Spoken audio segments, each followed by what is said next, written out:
seconds. Tom scowls. Pete cringes at the mention at this Aiden person. He clears his throat and points to Tom. I'm sure you recognize Tom, my brother. He's known for his inability to mind his own business. Tom mimes being stabbed in the gut. Willow laughs.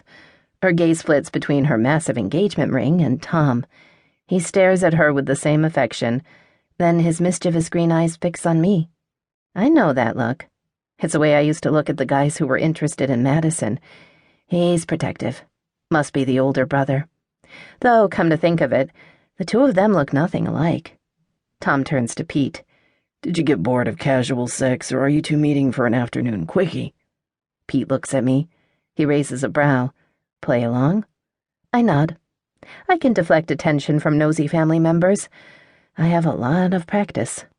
I have work tonight. I don't have much time with Pete, so we should really get going. I smile at Tom. It's nice to meet you. Willow takes the hint. Yes. Enjoy your date. We were just leaving. She turns to Tom and whispers something in his ear. He laughs and turns back to me. Don't know what time you get off work, Jess, but I'll put you on the list for our show tonight. It's a soundtrack release party. Very exclusive. You should come. He laughs. Well, I'm sure you'll come, but after that, if you want anything to do with Pete after he gets you off. Willow shoots him a don't start look. Tom slides his arm around her, then makes eye contact with his brother. Shit, this is fun. No wonder you assholes teased me so much about my whorish ways.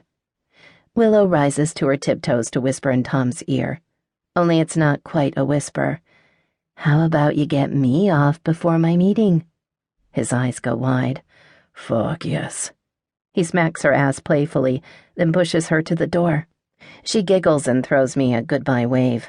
Have fun. The room quiets as the door shuts. The energy shifts. The playful, adorable couple is gone. It's just me and Pete and all the intensity in his stare. I'll put your name on the list, he says. The club's a quick walk from your bar. I really do have work. We don't go on until 10. He motions to the menu. What do you want? I wipe the sweat from my brow. Something cold. Specifically? Iced latte. Extra ice. I need something freezing cold if I want any hope of spending the afternoon with him without melting into a pool of desire. The optical shop is just down the street. Only it's closed. It's closed on Tuesdays. Without a word of explanation, Pete pulls out his cell phone and taps a text message. He nods. I've got this. A moment later, there's a friendly sales associate unlocking the door. She smiles at Pete and shakes his hand eagerly. Mr. Steele, it's so nice to see you again. This must be your friend. She turns to me. Jess, right? I nod. Nice to meet you. She doesn't introduce herself. Let me know if you need any help. I'll be in the back finishing some bookkeeping. She blushes as her eyes meet Pete's, but she says nothing about it. You can grab me once you've made your selection, and I'll measure your prescription. She disappears into the back room. You have the power to open closed retail stores? I ask. I don't like to cause a scene when I shop, he says. So I called ahead, promised I'd promote the place on social media. You do this every time you go shopping? Only on occasion. You're a private guy for someone who fucks people in bar bathrooms. His lips curl into a cocky smile. He's proud of himself.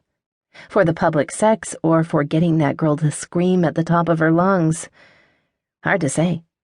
And contemplating the subject further will do nothing to cool me down. I try to focus on the massive selection of glasses. There must be 1,000 pairs in every shape and every color of the rainbow. I try a dozen, sorting them into no's and maybes. Pete stays a few feet behind me, giving me space to browse. My eyes catch his in the mirror. What happened to that woman from yesterday? She left when we were done. Do you... I switch to a pair of rectangular frames. Do that a lot?